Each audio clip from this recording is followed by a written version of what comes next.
본 방송에서 제공하는 투자 정보는 투자 판단에 대한 조언입니다. 방송에서 제공하는 주식의 가치, 가격 상승 및 가격 하락에 대해서는 방송사에서 보장하지 않습니다.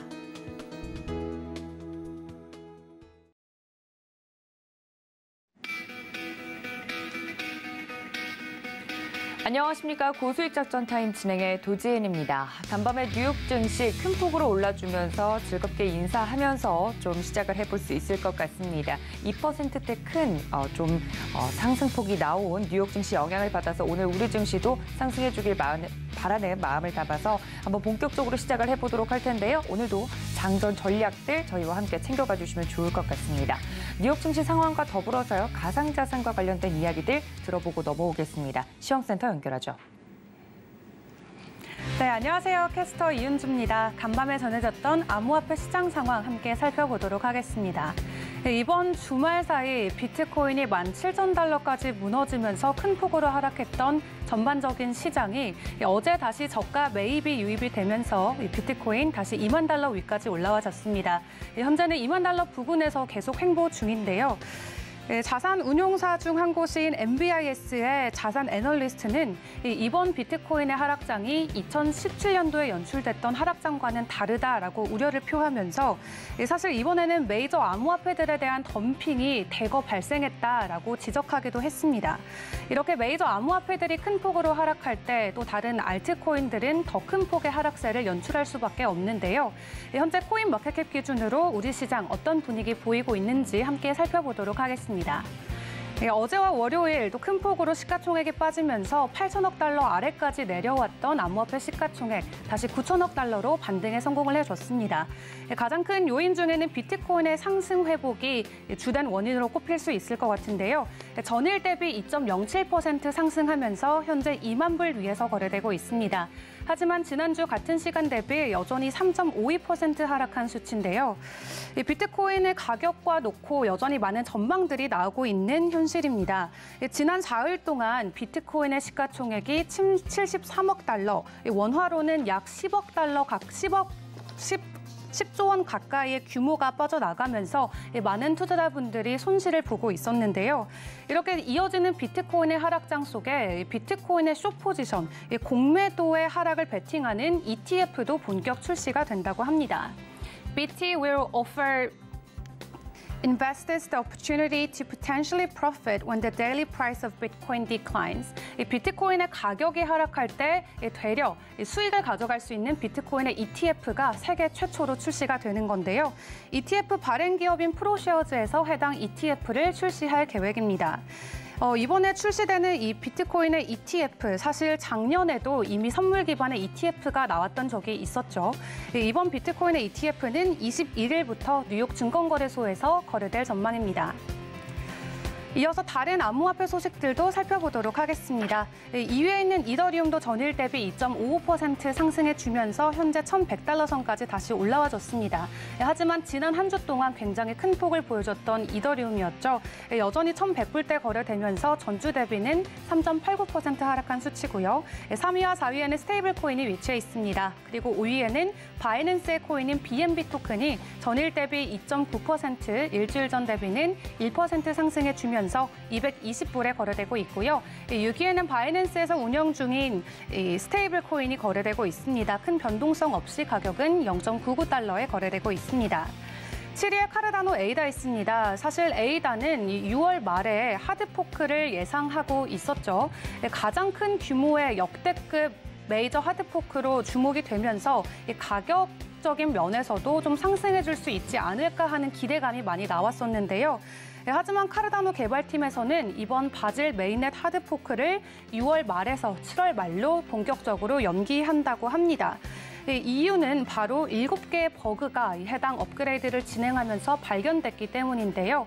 심각한 버그는 아니라고 하고요. 완벽하게 이 버그들을 수정한 이후에 해당 네트워크 업데이트를 진행할 예정이라고 합니다. 이 에이다의 창시자인 찰스 호킨스는 개인 유튜브를 통해서 사실 이미 바지라도 포크의 코드는 이미 완성이 돼 있고 또 출시를 위해서 실질적인 준비 단계를 모두 마쳤다라고 밝혔는데요. 하지만 최근에 있었던 이런 테라 사태 혹은 디파이들의 청산 이슈로 더 완벽한 업데이트를 진행하기 위해 우선은 일시적으로 이 해당 출시일을 연기하겠다라고 밝혔습니다. 이런 연기 소식에도 에이다 같은 경우는 지난주 대비 큰 폭으로 하락하지는 않았습니다. 전주 대비 여전히 2.81% 상승하면서 현재 가격은 0.47달러에 거래되고 있습니다. 이어 리플입니다. 전일 대비 2.85%, 전주 대비도 4.6% 오르면서 0.3달러에 거래되고 있고요. 솔라나가 큰 폭으로 어제 이어서 오늘도 반등에 성공해주고 있습니다.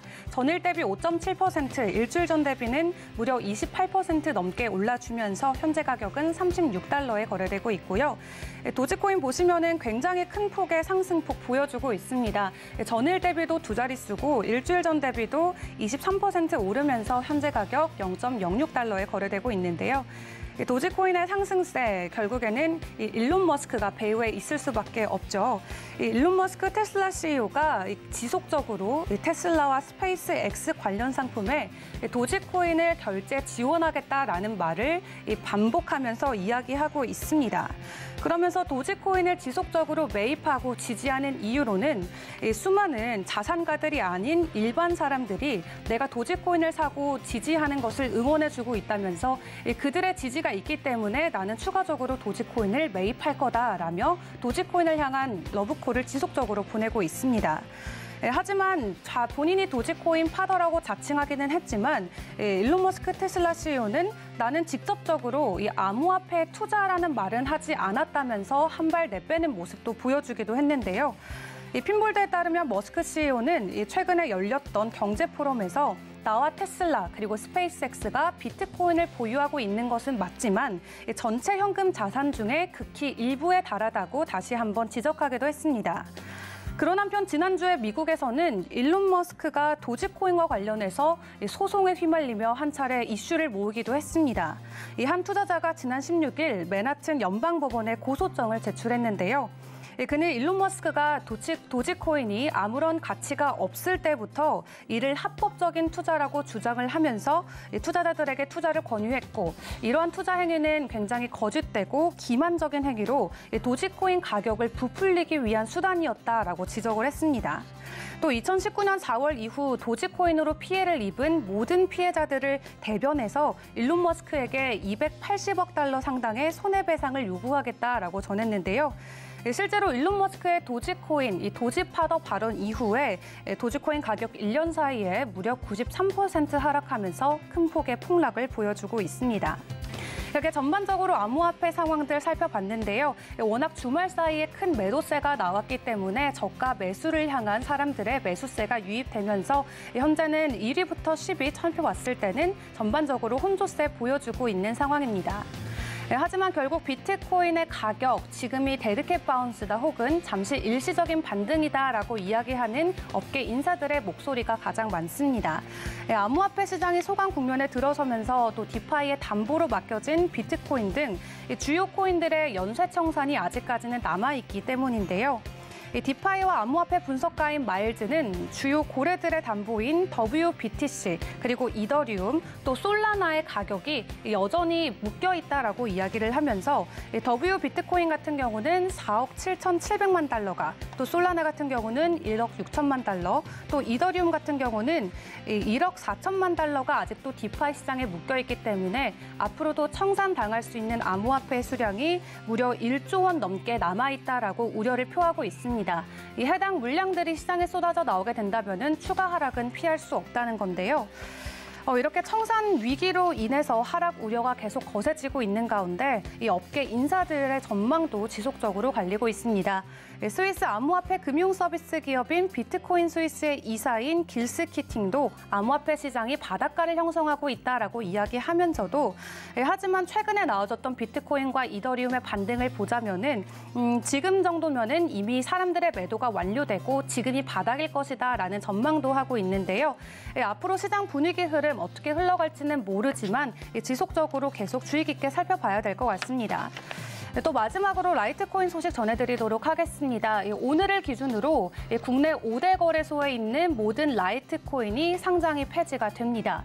라이트코인이 기술적인 업데이트, 윈블, 민블을 통하면서 암호화폐 익명성에 대한 그 기술이 강조가 되자 국내에서는 특근법을 이유로 국내에서는 더 이상 라이트코인을 거래할 수 없게 되었는데요. 앞서 코팍스와 코빗, 업비트는 이미 상패를 완료한 상황이고요. 빗썸은 오늘 오후 3시 그리고 코인원은 저녁 6시에 라이트코인 상패를 진행을 합니다. 이 투자자분들께서는 이 점 유의하셔야겠습니다. 지금까지 암호화폐 상황 전해드렸습니다. 네, 암호화폐 이슈들 그리고 뉴스 분석해봤습니다. 가상자산 쪽도 반등이 나온다는 것만으로도 위험 선호 심리가 좀 회복이 되고 있다는 긍정적인 뉴스로 받아들일 수 있을 것 같은데요. 관련된 소식들 체크 부탁드립니다. 자, 그렇다면 첫 번째 도움 말씀 주실 전문가님 모시고 전략을 짜봐야겠죠. 루크투자연구소 임순재 대표님 연결되어 있습니다. 대표님 안녕하십니까? 네, 안녕하십니까? 네, 반갑습니다. 첫 번째 이슈로 좀 바로 넘어가 보도록 하겠습니다. 이번 주 같은 경우는 연준의 의원들의 입에 모든 것이 달려있다라고 할 정도로 여러 가지 발언들이 예정이 되어 있는데요. 특히 파월 의장, 오는 22일과 23일에서 각각 열리는 상원과 하원에서 열리는 청문회에 출석해서 여러 가지 발언들을 할 것으로 예상이 되고 있는데 어떠한 증언들이 나올지 시장이 귀 기울이고 있다고 합니다. 어떻게 보고 계신가요? 네, 맞습니다. 6월 22일 날, 23일 날 이제 미국 의회에 발언할 걸로 예상을 하고 있습니다. 특히 이제 6월 FOMC 회의 이후 처음으로 파웰 의장의 공식적인 발언이다라는 게 시장에서 좀 더 주목을 받는 거 아닌가라는 생각을 해보고 있고요. 미 의회는 아마 현재의 미국 경제 상황에 대해서 아마 다양한 질의를 할 것으로 보이고 있습니다. 특히 최근 이제 미 연준의 통화정책 실기에 대한 부분이 계속 얘기가 되고 있는 그런 상황이기 때문에 이와 관련된 부분과 그에 따른 이제 물가 급등, 그다음에 또 연말까지 이제 기준금리 수준이나 향후의 기준금리 인상 속도와 폭, 전반적인 걸 아마 물어보지 않을까라는 생각을 하고 있고요. 파월 의장 같은 경우에도 일단 FOMC의 기자회견 한 지가 얼마 안 됐기 때문에 이와 연관된 발언들이 이어지지 않을까라는 생각을 하고 있습니다. 특히 이제 그 기자회견 내에서 본다라고 하게 되면 이제 높은 물가 상승을 잡기 위한 모든 정책적 수단을 사용할 것이다라는 얘기를 하고 있고요. 그다음에 추가적인 금리 인상은 불가피하다라고 얘기를 하고 있습니다. 그래서 50bp 또는 75bp의 금리 인상이 7월 달에 있을 것이다라고 예상을 하고 있는 그런 상황이고요. 그렇지만 현재 높은 인플레이션에도 불구하고 고용 지표가 상당히 좋은 모습을 보이고 있다라고 아마 밝힐 걸로 예상이 되고 있습니다. 특히 낮은 실업률과 그다음에 1,000만 건 이상의 높은 구인 건수를 바탕으로 인해서 고용 지표가 안정적인 모습을 보이고 있다라고 얘기를 하고 있고요. 이에 따라서 기준금리가 인상을 한다라고 해도 미국 경제는 연착륙 가능성이 상당히 높을 것이다라는 그런 기존의 입장을 아마 되풀이하지 않을까라는 생각을 해보고 있습니다. 다만 이제 그 하반기에 이제 연준이 추가적인 금리 인상을 하면서 자이언트 스텝에 대해서 언급을 할 것이냐라는 그런 이제 전망치가 나오고 있는데요. 일단 자이언트 스텝 가능성은 충분히 열어놓고 말을 하지 않을까라는 생각을 하고 있고요. 이와 같은 이유는 이제 높은 물가 상승률이 지속되고 있다라는 겁니다. 지금 현재 5월 달에도 8.6%의 물가 상승률을 기록을 했는데요. 아마 6월 달에도 8%대 이상의 물가 상승률이 지속될 걸로 그렇게 예상이 되고 있습니다. 그렇기 때문에 이런 물가 상승을 잡기 위해서는 시장의 자이언트 스텝 이상의 기준금리 인상을 말해야 되는 그런 상황이다라고 보시면 될 것 같고요.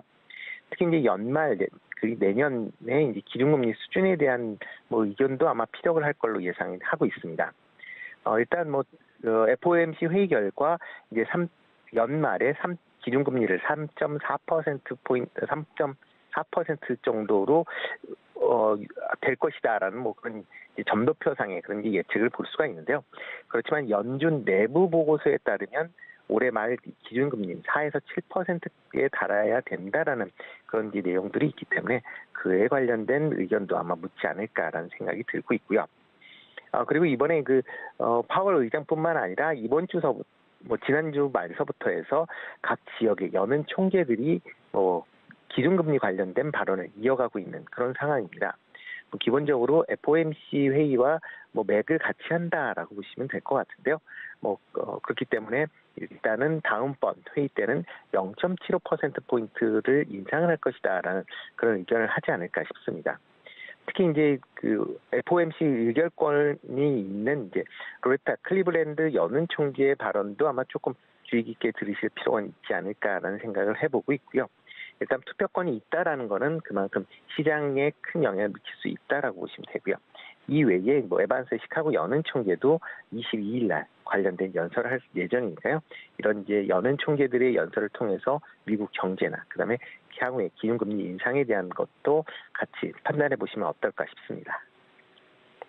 네, 연준 의원들의 발언에 이번 주는 조금 더 집중하는 것이 좋을 것 같습니다. 관련돼서 나올 만한 내용들을 좀 짚어봐 주셨는데요. 두 번째 이슈로 좀 넘어가 보도록 하겠습니다. 국내외 살 것 없이 본격적인 하락 장세에 좀 진입했다 이야기들이 연일 나오고 있는데요. 어제 우리 증시도 조금은 반등을 해줬고 뉴욕 증시는 2%대 급등이 좀 나와주는 모습을 보였는데 이제 이게 바닥인가에 대한 바닥론이 또 슬슬 나오고 있는 것 같습니다. 하락은 언제쯤 멈출지 이게 일시적인 반등일지 많은 분들이 궁금해하실 것 같은데요. 이런 시장 전망 어떻게 보고 계신가요? 네, 미국 증시가 어저께 이제 2% 넘는 급등세를 좀 보였습니다. 그렇기 때문에 이게 하락이 어느 정도 끝마치는 거 아니냐라는 그런 기대신 심리가 충분히 있을 가능성은 있다라고 보여지지만 아직까지는 시장 내에서 약세장에서 일단 반등을 하는 그런 수준으로만 인식을 하셔야 되지 않을까 싶습니다. 특히 이제 미국 S&P 500이나 나스닥 지수 같은 경우는 베어마켓 기준인 고점 대비 20% 이상 하락을 하는 그런 모습을 보이고 있습니다. S&P 같은 경우는 고점 대비 25%, 그다음에 나스닥 같은 경우도 저점을 기준으로 한다라고 하게 되면 고점 대비 35% 가까운 하락세를 보였다라고 보시면 될 것 같고요. 다우 지수도 지금 베어마켓 기준인 20%에서 소폭 못 미친 마이너스 19.8%의 하락률을 보였다라고 보면 일단 세계 시장 모두 일단 약세장에 접어들었다라고 보시는 게 맞지 않을까 싶습니다. 이런 이제 미국의 그 약세의 가장 큰 원인은 이제 높은 인플레이션에 따른 이제 미 연준의 통화 긴축 가속화다라고 보시면 될 것 같습니다. 미국 연준 같은 경우에 지금 높은 인플레이션을 잡기 위해 모든 노력을 경주 중이다라고 밝혀 있는 그런 상황이고요. 연준이 목표로 하고 있는 2%대의 인플레이션 수준까지 떨어질 때까지 아마 이러한 그 인플레이션을 잡기 위한 정책은 계속 실시될 것이다라고 예상을 하고 있습니다. 그러기 위해서 가장 연준에서 할 수 있는 게 통화 정책의 이제 긴축 아닌가라는 생각이 들고요. 이런 긴축 정책은 향후 좀 더 강화될 걸로 그렇게 예상을 하고 있습니다. 만약에 이렇게 통화 긴축을 계속 통화 긴축을 통해서 인플레이션 잡겠다라고 생각은 하고 있는데 아마 이 잡기가 생각보다는 좀 쉽지 않을 수 있다라고 보여집니다. 현재 인플레이션은 공급과 수요 모두를 원인으로 지금 발생을 하고 있습니다. 초기 이제 높은 물가 상승률일 때는 물류망의 혼란, 그다음에 국제 원자재 가격의 상승 등과 같은 공급층 문제로 인한 인플레이션이 발생을 했다라고 보시면 되겠습니다. 특히 이제 코로나 팬데믹에 의한 이제 생산시설 셧다운, 그다음에 수급 불안에 따른 이제 공급 부분에 대한 문제가 좀 더 부각이 됐다라고 보여지는데요. 이런 높은 물가 상승률이 좀 지속이 되면서 이런 이제 공급 측 이제 원인에서 지금 수요 측 원인으로 지금 확장이 되고 있는 그런 상황이다라고 보시면 되겠습니다. 특히 이제 코로나 이후에 지금 경제 활동이 상당히 증가를 하면서 제품이나 서비스의 수요가 증가하는 그런 모습을 보이고 있습니다. 이를 통해서 물건이나 서비스에 대한 그 공급이 상당히 지금 부족해 있는 그런 상황이고요. 이에 따라서 지금 인력 수급에도 상당한 어려움을 지금 겪고 있습니다. 이런 이제 제반적인 여건이 비용 상승으로 다시 이어지고요. 이런 비용 상승이 임금 상승으로 이어지고 임금이 다시 물가를 올리는 어떻게 보면 지금 물가 상승이 좀 악순환에 빠진 거 아닌가라는 생각을 좀 해보고 있고요. 그러다 보니까 통화 긴축으로 소비를 줄여서 지금 물가 상승률을 이제 낮추겠다라는 거 하는 게 이제 연준의 의도인데요. 물가 상승률이 낮추려고 할 만큼 그만큼 좀 더 강한 긴축 모드로 접어들 수밖에 없는 거고요. 그러다 보면 경제 성장이 둔화되거나 아니면 침체될 가능성도 지금 농후한 그런 상황이다라고 보여집니다. 그렇기 때문에 물가를 잡기 위해서는 수요 측에 의한 통화 긴축뿐만 아니라 원자재 공급 부족난이 어느 정도 해소가 되어야만 가능한 그런 상황인데요. 일단 원자재 공급 부족 관련된 부분은 뭐 우크라이나 러시아 전쟁이나 물류난 등이 지속되면서 문제가 쉽게 해결되지 않을 걸로 그렇게 예상이 되고 있는 그런 상황입니다.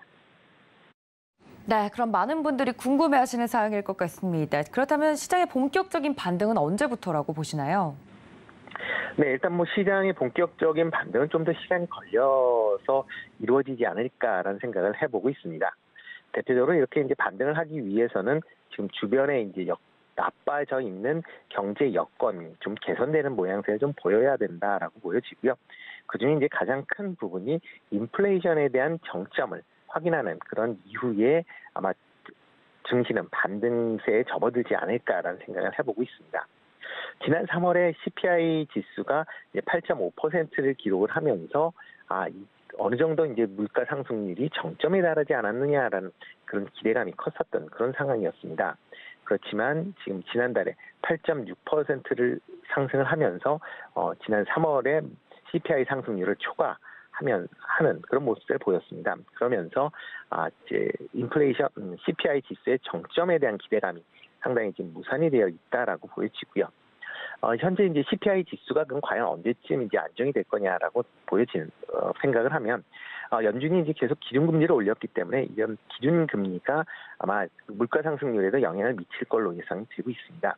다만 이제 미치는 시점 자체가 어차피 약간 시차를 둬야 되는 그런 상황이기 때문에 CPI 상승률의 정점은 7월에서 8월 아니면 9월 정도의 정점을 찍지 않을까라는 시장 전망이 지금 많이 있는 그런 상황이고요.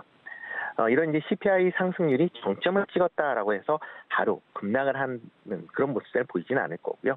아마 점진적으로 하락을 하는, 그러니까 하락은 하지만 그 하락폭은 크지 않을 것으로 그렇게 예상을 하고 있습니다. 특히 이제 내년 초까지도 높은 물가 상승률은 좀 더 이어질 걸로 그렇게 전망을 하고 있고요. 연준은 일단 인플레이션을 안정세를 찾을 때까지 기준금리 인상은 지속적으로 할 걸로 예상을 하고 있습니다. 특히 이제 시장에서 가장 걱정을 하는 게 기대 인플레이션이 높게 형성이 되는 그런 부분입니다. 기대 인플레이션이 높게 형성이 된다라는 건 향후에 임금 인상이나 그다음에 제품 가격 인상 등과 같은 물가 악순환의 고리를 열 수 있는 어떻게 보면 가장 중요한 키다라고 보여지고요. 이런 이제 기대 인플레이션을 뭐 지금 초장에 잡아야지 나중에 잡는다라고 한다라고 하면 더 큰 대가를 치를 수밖에 없는 그런 상황입니다. 그렇기 때문에 인플레이션이 안정화를 위해서 경제 성장을 어느 정도 포기하는 그런 통화 정책이 지속될 걸로 그렇게 예상이 되고요. 그러다 보면 아마 주가의 반등은 4분기 이후에나 가능하지 않을까라는 조심스러운 예측을 해보고 있습니다. 국내 증시도 미국 상황과 비슷하게 움직일 걸로 그렇게 예상을 하고 있습니다. 국내 물가 상승률 자체가 아직 정점 여부를 논하기에 조금 이른 시점이다라고 얘기는 하고 있는데요. 일단 물가 상승률이 6%대에서 정점을 찍을 가능성은 충분히 있는 그런 상황입니다. 물론 그 전에 국제 석유 가격이나 그다음에 원자재 가격의 상승세가 지속이 된다라고 하게 되면 좀 더 늦게 정점을 찍을 수는 있지만 일단 3분기 내에 지금 찍을 공산이 상당히 크다라고 예상이 되고 있고요. 그러다 보면 국내의 주가 상승 자체도 아마 추석 이후에나 가능하지 않을까. 그 전까지는 전체적인 시장은 좀 약세 흐름을 좀 이어갈 수도 있을 거라고 예상이 되고 있습니다.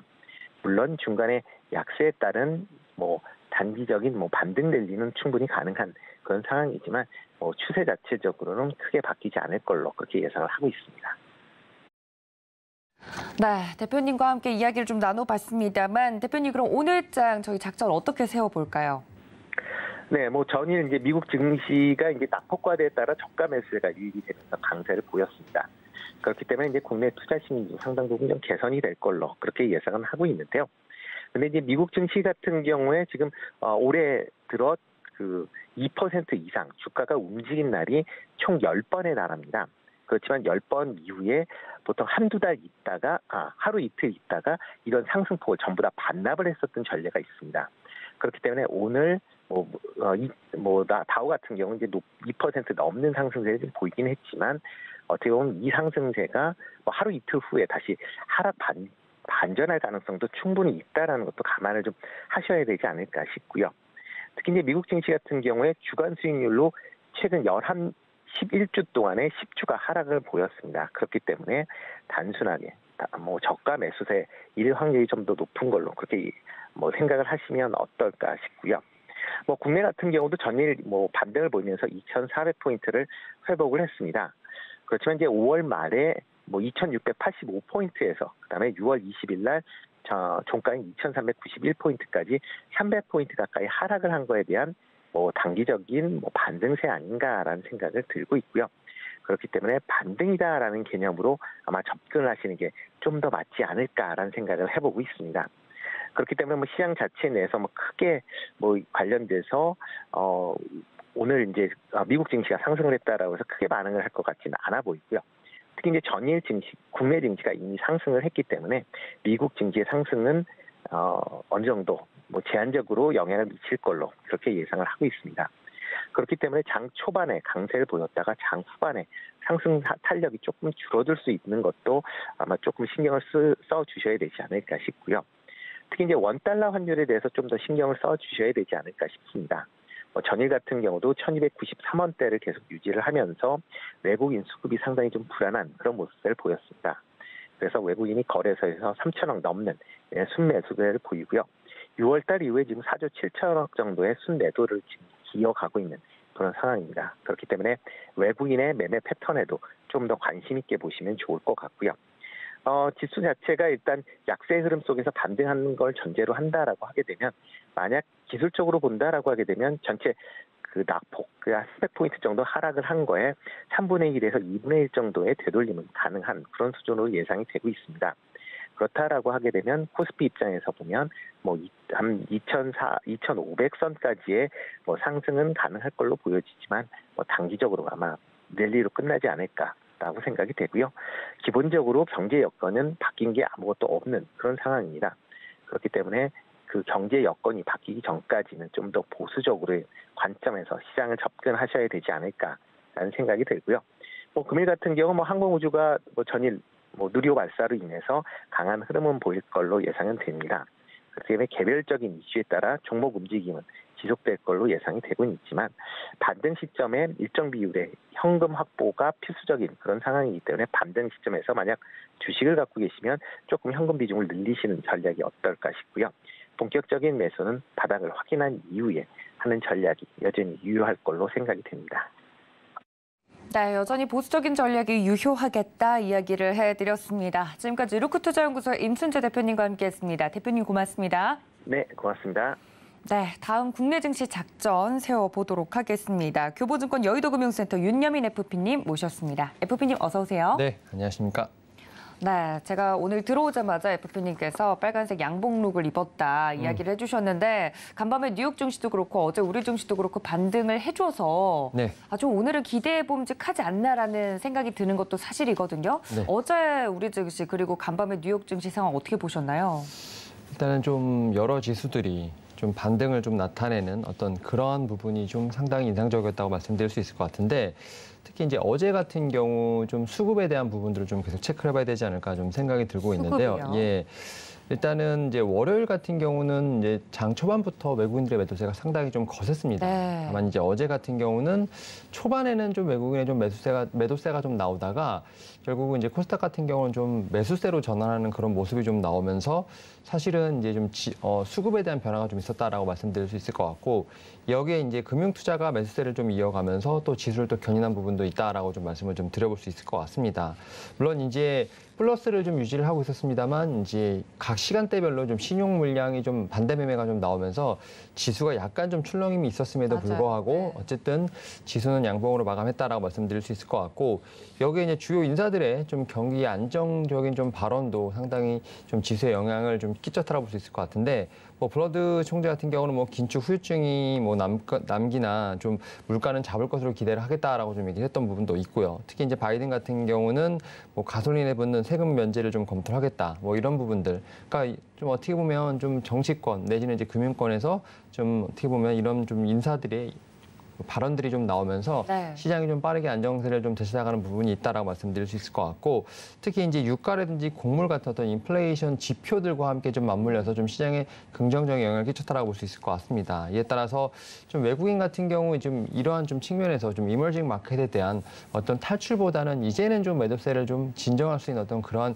여건이 만들어지지 않았나라는 좀 생각을 하고 있는 상황인데요. 네. 일단은 제가 볼 때는 이 외국인들이 어제 같은 경우는 매수세랑 매도세가 약간의 좀 어떤 변동도 있었지만 그 현물과 선물에서 어떤 이런 좀 스텝도 약간 좀 네. 다르게 나타난 모습이 좀 나왔거든요. 이에 따라서 일단 우리나라 같은 경우는 뭐 지수에 대한 부분도 있겠습니다만 좀 삼성전자에 대한 부분을 좀 계속 체크를 해봐야 되지 않을까라는 그렇죠. 생각을 네. 하고 있고, 그리고 이제 최근에 좀 우리나라 증시가 좀 많이 약했던 부분은 사실입니다. 뭐 8거래일째 뭐 어떻게 보면 뭐 하락이 나왔다라는 얘기도 있겠습니다만 대만 증시도 좀 그렇습니다. 아, 비슷한가요? 네, 결국은 이제 뭐 반도체에 대한 부분들이 가장 염려가 많이 되는 부분도 있고요. 특히 이제 뭐 TSMC 같은 경우는 뭐 6월 들어서 사실은 대부분 지금 하락을 하고 있는 상황이기 때문에 그러한 측면에서 뭐 삼성전자뿐만 아니라 이제 반도체 대장주들의 어떤 사실은 좀 시연이 지금 지속되고 있다고 볼 수 있을 것 같은데, 이제 어제부터 시작해서 오늘 좀 미국도 좀 반등이 나왔기 때문에 이제는 뭐 상승에 대한 모멘텀을 갖고 어떤 추세 전환보다는 이제 조금씩은 좀 바닥을 잡아가는 어떤 그런 좀 모습이 나오지 않나 생각을 하고 있습니다. 다만 이제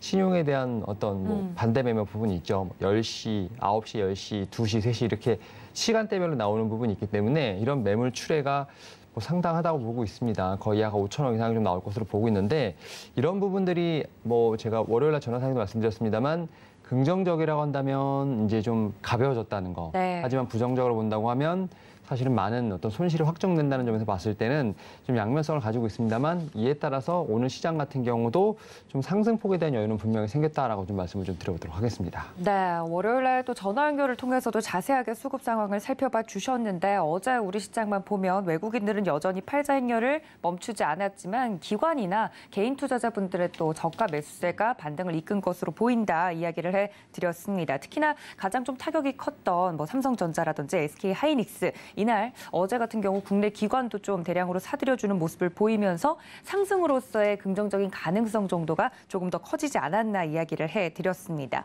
자, 그런데 이렇게 좀 계속해서 말씀해 주신 것처럼 글로벌 증시 안에서도, 아시아 증시 안에서도, 그 안에서도 우리나라가 좀 하락폭이 커서 억울하다 이야기들이 나오고 있는데요. 이런 하락장이 계속 좀 지속이 되는 가운데 아직까지는 좀 조심스러운 접근을 해야 된다, 보수적인 의견들이 나오고 있습니다. 이 조심스러운 구간이라는 게 어떤 이야기일까요? 일단은 지금 뭐 우리가 뭐 계속 얘기를 했었지만 이제 뭐 지수 라인으로 봤을 때는 뭐 2,500, 뭐 코스닥은 800에 대한 부분을 좀 상당히 많이 얘기를 했었는데, 예. 사실 그 지수 라인이 좀 무너졌죠. 좀 그런 부분에서 봤을 때 사실은 이제 신용에 대한 부분들이 상당히 좀 최근에는 많이 화두로 떠오르고 있는 상황이고, 신용잔고 추이를 보면 약간 이제 플러스 2일이긴 합니다만, 지금 이제 6월 17일 기준으로 봤을 때 코스닥 같은 경우는 지금 신용잔고가 지금 9조, 이제 어떻게 보면 두 자리 숫자로 좀 들어왔던 부분이 있죠. 그다음에 네. 코스피 같은 경우도 10조로 내려오면서 양 시장에 지금 신용잔고가 약 한 20조가 안 되는 약간 그런 상황까지 좀 나온 상황이라 말씀드릴 수 있을 것 같고, 결국 이러한 측면에서 봤을 때 아직까지는 좀 진바닥에 대한 부분들, 진바닥. 네. 그 신용잔고가 사실은 어떻게 보면 시장의 바닥에 대한 바로미터가 될 수 있는 상황이라 볼 수 있을 것 같은데, 네. 일단 최근에 보게 된다고 하면 지금 하루에 뭐 한 4천억에서 5천억대까지 지금 나오고 있는 상황이라 볼 수 있을 것 같은데, 제 경험상 보면 한 6천억 정도까지는 좀 어느 정도 나와야지만 기술적인 반등이 충분히 일어나지 않을까라는 측면에서 봤을 때 아직까지는 좀 더 좀 어떻게 보면은 변동성에 대한 부분을 염두를 해두지 않을까 좀 말씀을 좀 드려보도록 하겠고, 네. 여기서 더욱더 중요한 것 중에 하나가 뭐냐면 신용에 대한 부분은 어떻게 보면 우리 이제 시장의 어떤 개별적인 이슈고요. 환율에 대한 부분들이 계속 지금 화두가 되고 있는 네. 상황인데, 지금 1293원까지 올라와 있는 상황인데, 뭐 1300원에 대해서는 분명히 이제 좀 구두 개입이 좀 있다라고 볼 수 있을 것 같습니다만, 그래도 상당히 좀 높은 레벨에 좀 위치해 있다라고 볼 수 있을 것 같습니다. 이 따라서 좀 이제 달러 인덱스에 대한 부분들이 어느 정도 진정이 돼야지만 이 환율에 대한 부분들이 좀 잡힐 수 있는 부분이 있는데, 아직까지는 이런 부분들이 다 부담이다 보니까 또 외국인들 같은 경우 지금 뭐 IMF 이후에 뭐 최저 지금 비중을 보유하겠다는 얘기가 나올 정도로 좀 상당히 지금 시장에서 어떤 거래 대금 자체가 많이 줄어들었고 외국인의 네. 비중이 좀 많이 줄어들었기 때문에 일단 이러한 측면에서는 조금 더 조심할 필요는 있다라고 좀 말씀을 드려보도록 하겠습니다. 네, 시장에 대해서 자세하게 좀 이야기를 해드렸습니다. 말씀을 해주신 것처럼 정말 시장이 조금 더 조심스럽게 좀 접근을 해야 되는 구간이 아닌가 정리를 해드렸는데요. 이 점까지 좀 참고해 주시면서 오늘장 전략까지 끝까지 함께 들어보시면 좋을 것 같아요. 자, 두 번째 이슈로 좀 넘어가 보도록 하겠습니다. 분위기를 좀 바꿔서 제약과 바이오 업계에 대한 이야기를 준비해 주셨다고 하셨는데요. 항체 약물 적합제, 그러니까 ADC 항암제, 말 그대로 좀 대세다 이야기들이 나오고 있다고 합니다. 정확하게 ADC 항암제 어떤 건가요?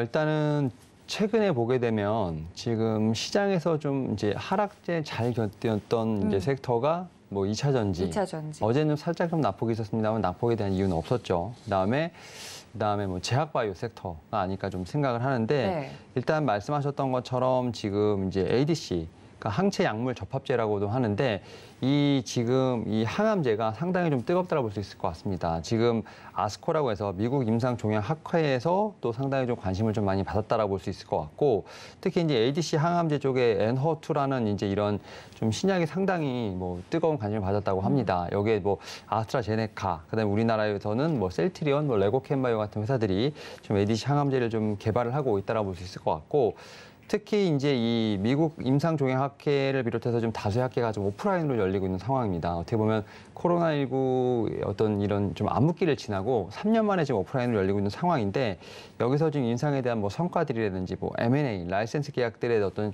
계속해서 소식이 좀 들려오고 있는 상황이라 말씀드릴 수 있을 것 같고, 특히 뭐 이제 그 ADC 이제 항암제 쪽, 특히 이쪽에 좀 강제라 볼 수 있는 레고캔바이오 같은 경우는 올해 지금 2건의 지금 그 기술 이전을 좀 추진하고 있는 상황이기 때문에 이러한 측면에서 뭐 제약바이오 섹터 하면 보통 이제 코로나19 관련된 색채들이 좀 많이 묻어있는 섹터를 받았습니다만, 이제는 확실히 뭐 신약에 대한 부분들, 뭐 항암에 관련된 어떤 쪽으로 좀 그 섹터 내에서도 이런 좀 관심이 이동하고 있지 않나 좀 생각이 들고 있는데, 일단 9월 달에 유럽종양학회가 좀 다가오고 있습니다. 또 유럽종양학회뿐만 아니라 유럽에서 또 뭐 당뇨학회 같은 여러 가지 학회들이 열리고 있는 상황이기 때문에 또 여기에 대한 기대감은 충분히 있다라고 좀 말씀을 드릴 수 있을 것 같고, 특히 이제 뭐 각 파트너사들의 어떤 지금 임상에 대한 부분들이 좀 결과가 나오지 않을까라는 좀 생각을 하고 있습니다. 그래서 저는 뭐 이제 이런 관련돼서 최근에 기술 수출을 많이 했던 뭐 레고캔 바이오라든지 ABL 바이오 같은 종목들, 사실은 이제 제약바이오 섹터 같은 경우는 거의 지금 투심이 바닥에 지금 나와 있는 그렇죠. 상황이기 때문에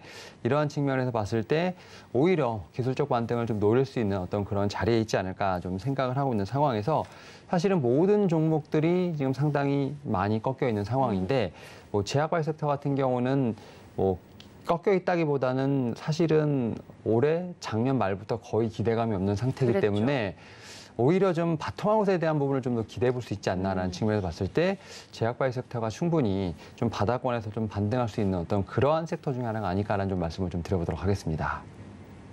네, 이 약세장 속에서 다 하락하고 있는데 그나마 좀 제약 바이오계에서 좋은 점을 찾아보자면 그 전부터 하락을 하고 있어서 거의 투심이 바닥인 상태에서 이렇게 관련돼서 새로운 기술과 관련돼서 항암제와 관련돼서 이슈를 받아서 오히려 아래에서 위로 올라갈 수 있는 상승 모멘텀이 많지 않나 이야기를 해주시면서 레고캔 바이오, ABL 바이오 여러 가지 종목 이야기를 좀 해드렸습니다. 관련돼서 제약 바이오 투자에 관심이 있으신 분들은 이런 종목들에 대한 이슈들도 챙겨가 주시면 좋을 것 같습니다.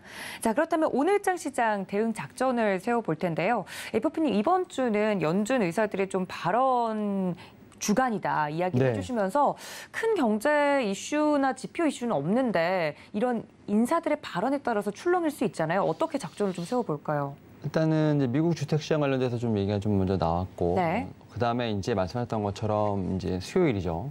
이제 그 연준 의사들, 특히 이제 파월 의장의 좀 발언이 좀 있지 않을까라는 좀 예상을 하고 있는데, 사실은 시장 같은 경우는 뭐 앞에서 전화 연결해서 얘기했지만 사실 새로운 재료는 없습니다. 그러니까요. 네. 새로운 재료는 없고 계속해서 제가 볼 때는 좀 이런 재료들이 반복되는, 여기서 사실은 좀 악재에 많이 민감하게 반응하는 시장이라 볼 수 있을 것 같고, 다만 이제 어제 반등을 했습니다만 반등에 대한 확신을 갖기는 아직은 부족하다. 그래서 어제 이제 기술적 반등이 나왔을 때 좀 어떤 매수에 대한 부분들이 상당히 좀 사람들이 이제는 좀 반등의 신호가 나오니까 좀 매수를 하겠다라는 좀 분들이 좀 있었는데, 제가 이제 고객들한테 일단 오늘 좀 미국 시장을 좀 확인해 보고 일단은 트레이딩을 하자라는 좀 얘기를 했기 때문에 네. 일단은 좀 반등에 대한 확신이 좀 생길 때까지는 약간 보수적 대응이 좀 필요하지 않을까라는 좀 말씀을 좀 드려보도록 하겠고, 앞에서 말씀드렸던 것처럼 이제 증시에 돌아가는 자금 자체가 워낙 작기 때문에 어떤 수급의 어떤 하나하나의 영향을 좀 많이 받는다라는 측면에서 봤을 때 이제 외국인의 매매 어떤 성향에 대한 부분들은 뭐 계속해서 체크를 해봐야 되지 않을까 좀 생각을 하고 있습니다. 뭐 앞에서 말씀드렸던 것처럼 선물과 현물에서 어떤 포지션에 약간 좀 차이가 있는 부분이 기 때문에 이런 부분에서 지금 외국인의 포지션을 계속 체크를 해봐야 되지 않을까 좀 생각을 하고 있고, 특히 이제 뭐 반등시마다 리스크 관리를 좀 하는 건 분명히 맞습니다만, 이제 7월부터는 이제 2분기 어닝 시즌이 좀 다가오기 때문에 실적주들을 좀 미리미리 좀 체크를 해보는 게 좋지 않을까라는 말씀을 좀 드려보도록 하겠습니다. 네. 사실은 이제 조금씩 가이던스가 좀 나오고 있고, 또 이제 증권사에서 어떻게 보면 컨센서스가 좀 나오고 있는 상황이기 때문에 1분기에 실적이 잘 나왔지만 2분기에 사실 실적이 안 나올 수도 있는 부분이 있고, 뭐 이러한 좀 여러 가지 케이스 바이 케이스를 좀 보다 보면서 사실은 2분기에 어떤 실적주를 좀 골라내는 어떤 그러한 좀 선별 작업이 지금 필요하지 않을까라는 좀 말씀을 드려보도록 하겠습니다. 네, 오늘 시장 작전까지 세워봤습니다. 지금까지 교보증권 여의도금융센터 윤여민 FP님과 함께했습니다. FP님 고맙습니다. 네, 감사합니다.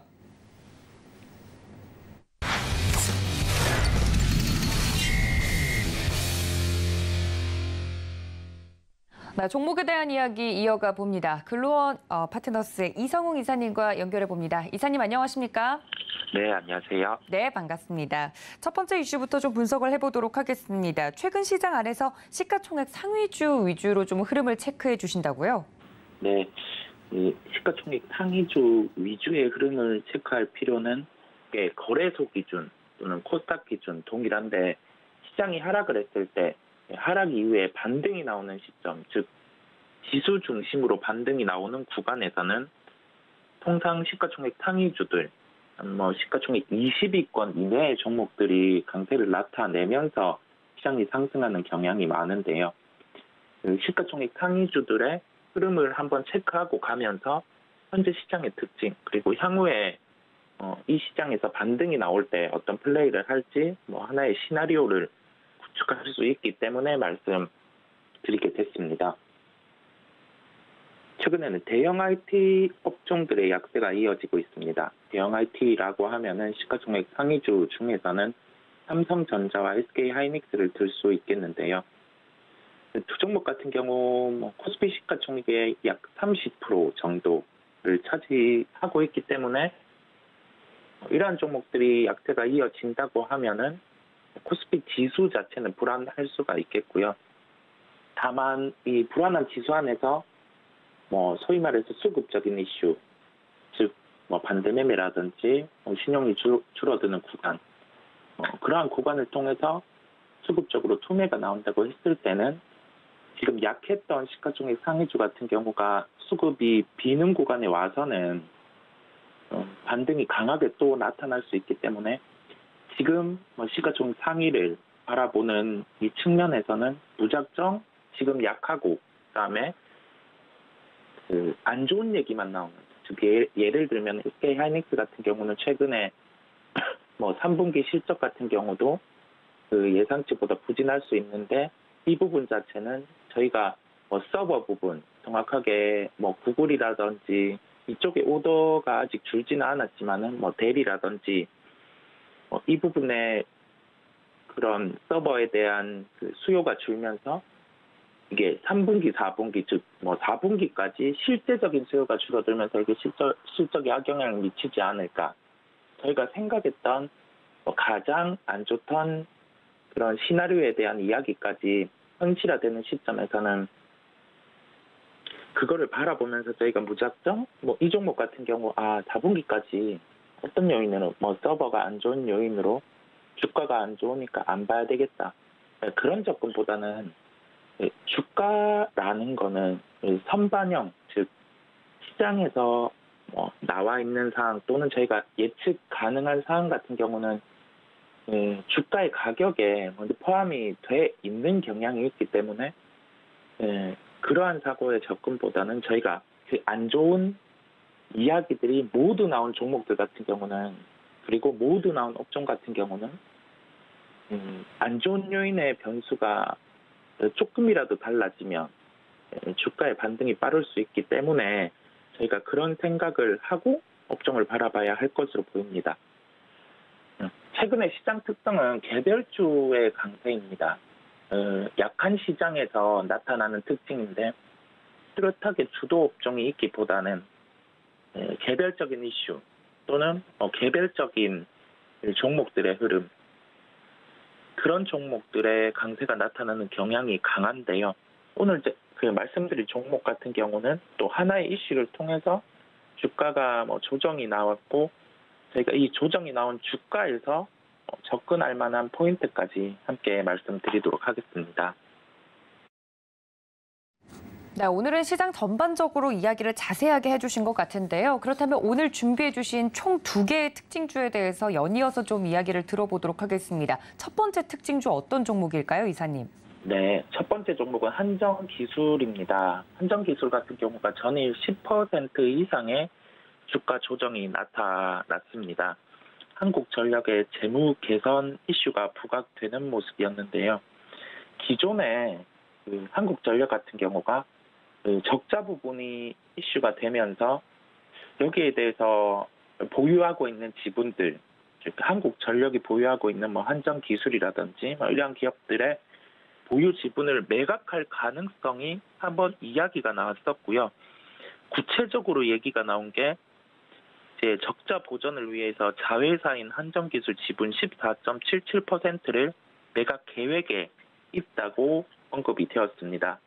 가격은 6만 원대 중반이라고 구체적으로 언급이 되었고, 전일 주가의 반응 같은 경우는 이 블록딜에 대한 이슈가 이제 구체적으로 이야기가 되는 점, 그다음에 이게 현실적으로 이루어지기 직전이라는 점에서 선제적으로 조정이 나오는 모습이었습니다.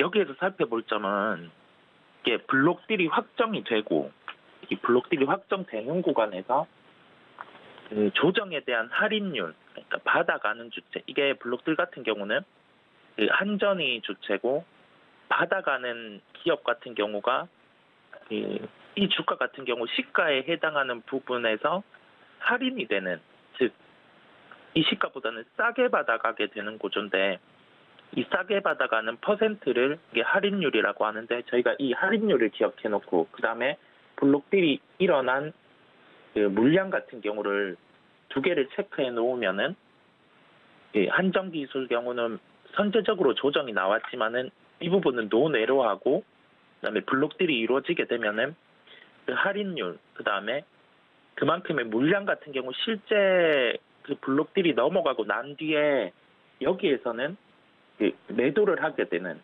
그런 구조이기 때문에, 그날의 거래량을 체크하고 이 받아간 물량만큼 거래가 이루어진다고 하면은 여기에서 이제는 매수가 가능한 구조라고 말씀드릴 수 있겠습니다.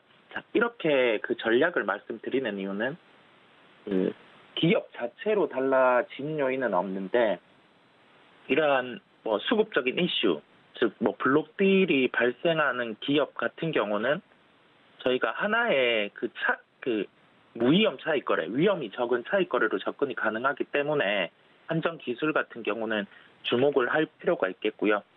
블록딜의 할인율과 거래 대금을 체크하고 갈 필요가 있겠습니다. 다음 종목은 삼성전기입니다. 최근에 IT 업종 주가가 부진합니다. 서두에 말씀드린 것처럼 SK하이닉스, 그다음에 삼성전자, 대형 IT 주들의 주가가 좋지 않은 상황이고요. 물론 삼성전기 같은 경우도 IT 업종이다 보니, 그리고 그 매출의 가장 큰 부분을 차지하는 게 MLCC라는 그 부분이다 보니까 주가가 부진한 모습입니다. 현재 국면에서 저희가 바라봐야 될 거는 이 종목들이 실적 대비해서 시가총액 같은 경우가 싸져 있는 구간입니다. 근데 단순하게 이게 지금의 실적, 그다음에 미래의 실적 대비해서 싸져 있는 구간이라서 이게 시장 대비해서 종목들이 싸지니까 접근해야 된다, 이러한 논리로는 지금의 시장에 대입해서 접근하는 게 좀 뚜렷하지는 않고요. 싸지는 구간 안에서 종목 개별의 불확실성이 해소되거나 아니면 업종에 대해서 좀 수급의 투매 현상, 그런 게 나타났을 때 접근해야 된다라는 뷰는 변함이 없이 오늘 또 유지하고 말씀드리겠습니다. 현재 시가총액 같은 경우는 10조 원 수준입니다. 실적 대비해서 싸진 구간에 있지만 가격을 한 번 더 확인하고 접근할 필요가 있겠고요. 오늘 시장은 미국 시장 흐름이 강했기에 반등의 가능성이 매우 높고 시가의 갭이 클 수 있습니다. 그러한 구간에서 종목들 같은 경우 지금의 가격대, 삼성전기 같은 경우는 14만 원 이하의 접근이 가능하겠는데요. 그 이상의 가격, 만약에 종목들이 3%, 4% 이 정도의 갭이 뜨는 구간에서는 저희가 추격해서 매수를 할 거는 아닙니다. 현재 시장 크게 달라진 게 없는 요인인데 통상 시장이 하락할 때도 기술적인 반등 또는 여기에서 변함이 없는 요인에서 수급적인 이슈로도 반등이 가능하다는 점 기억을 해두고 종목을 바라볼 때 아직은 좀 보수적인 관점 유지하면서 접근하도록 하겠습니다. 네, 오늘 두 가지 종목 한전기술과 그리고 삼성전기까지 이야기를 들어봤습니다. 지금까지 글로원 파트너스 이성웅 이사님과 함께했습니다. 이사님 고맙습니다. 네, 감사합니다. 네, 오늘 저희가 준비한 소식 여기까지인데요. 장중 매매 시그널 통해서 대응 전략 살펴드릴 테니까요. 끝까지 함께해 주시길 바랍니다. 본 방송에서 제공해드린 정보는 투자 판단에 대한 조언일 뿐 해당 주식의 가치나 수익률을 보장하고 있지 않다는 점까지 알려드리면서 저는 잠시 뒤에 다시 인사드리겠습니다. 시청해주신 여러분 고맙습니다.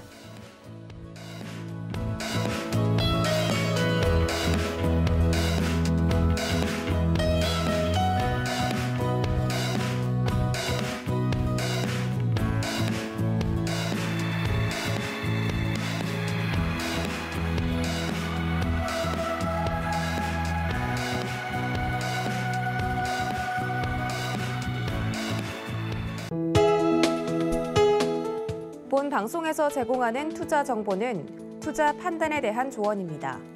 방송에서 제공하는 주식의 가치, 가격 상승 및 가격 하락에 대해서는 방송사에서 보장하지 않습니다.